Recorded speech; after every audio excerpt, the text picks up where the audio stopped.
Romanos, Romanos capítulo 13, vídeo 3. Então eu falei que o universo vai ser reconstruído na regeneração, né? Jesus falou um dia para os discípulos: em verdade eu vos digo que vós que me seguiste, quando na regeneração o Filho do Homem se assentar no seu trono da sua glória, também vos assentarei sobre 12 tronos para julgar as 12 tribos de Israel. Então, na regeneração, Jesus vai sentar no trono da glória. Quando Jesus vier, ele falou: então se assentará no seu trono de glória e reunirá todas as nações e vai haver o juízo ali, né? O mundo não sabe nada da regeneração, não sabe nada do juízo, não crê no juízo. Juízo final, até as igrejas, né? Você sabe, tem tirado o juízo final da Bíblia. Não fala disso, não sabe nada de inferno, de punição, né? Isso tem sido evitado de pregar, principalmente nesses dias de Covid, né? As pessoas estão evitando de pregar. Eu ouvi um pastor falando, né, sobre alguns pastores, disseram: não pode pregar essas coisas, arrependimento, juízo, ira, porque, né, o povo está no momento de... Mas é um momento de dificuldade mesmo, é que você precisa pregar. Existe um dia da vingança do nosso Deus, né, e isso deve nos motivar a pregar a verdade a tempo e fora de tempo. E lembrar que nós também vamos passar por um tribunal de Cristo, o crente, né? Ou juízo dos galardões. Olha lá que está escrito, 1 Coríntios 3, porque nós somos cooperadores de Deus, vós sois lavoura de Deus, edifício de Deus. Segundo a graça de Deus que me foi dada, pus eu, como sábio arquiteto, o fundamento, e outro edifica sobre ele. Mas veja cada um como edifica sobre ele, porque ninguém pode pôr outro fundamento além do que já está posto, qual é Jesus Cristo.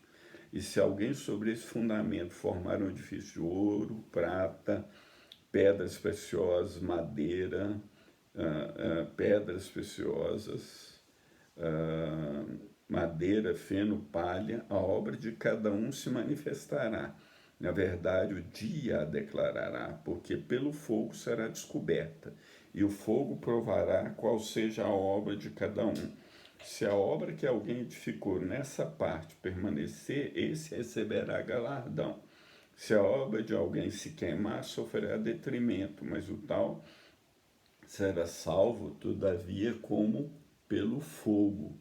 Né? E aí lá, isso é 1 Coríntios 3, 9 a 15. 2 Coríntios 5, 8, 11 a 11, ele diz: mas temos confiança e desejamos antes deixar esse corpo para habitar com o Senhor, pois que muito desejamos também ser-lhe agradáveis, quer presentes, quer ausentes, porque todos devemos comparecer ante o tribunal de Cristo, para que cada um receba segundo o que tiver feito por meio do corpo, ou bem ou mal.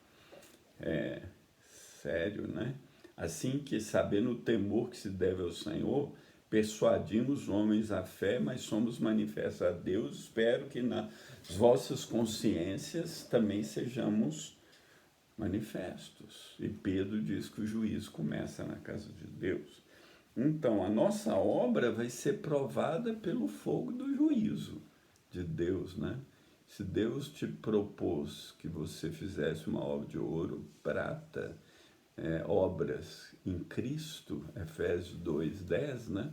Que Ele preparou para nós, então você vai receber prêmio, galardão.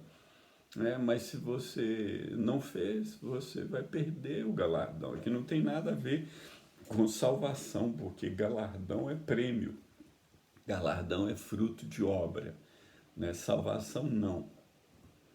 Aqui, então, quando Jesus vier, isso vai ficar muito claro, né? Porque ele vai trazer isso a juízo para nós, como igreja.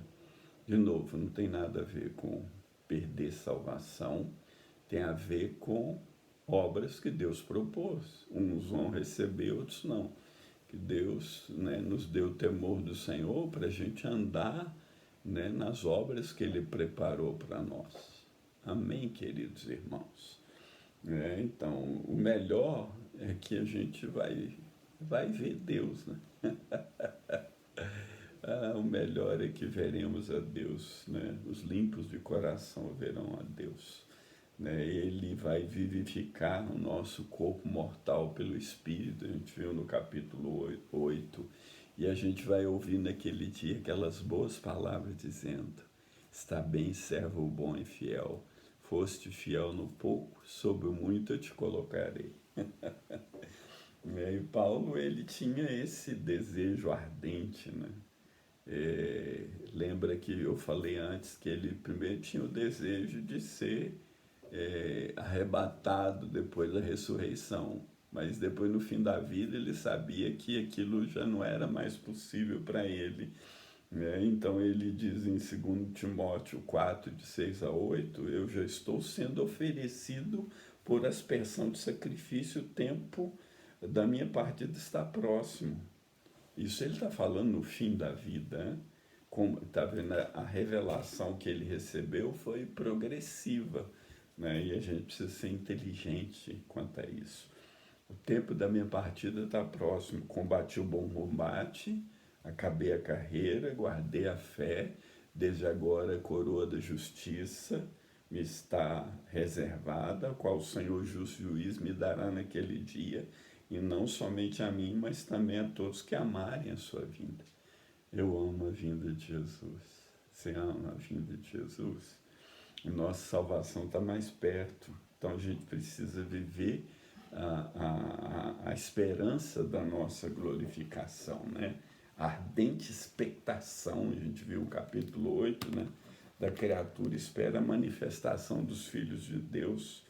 E nós precisamos buscar as coisas lá de cima, pensar nas coisas lá de cima, né? Fazer firme a nossa vocação e eleição, como Pedro diz, né? Porque assim vai ser amplamente concedida a entrada no reino, né? Não que a gente entra no reino pelo esforço nosso, mas pelo que Jesus fez por nós, né? Então a gente deve aguardar ansiosamente a vinda do dia de Cristo, né? Como Pedro falou, que os céus se desfarão, né?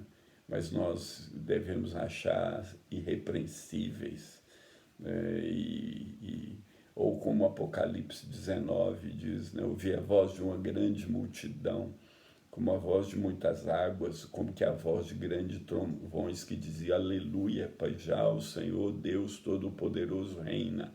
Regozijemo-nos e alegremo-nos e demos-lhe glória, porque vindas são as bodas do Cordeiro, e já a sua esposa se aprontou, e foi-lhe dado que se vestisse de linho fino, puro e resplandecente, porque o linho fino são as justiças dos santos.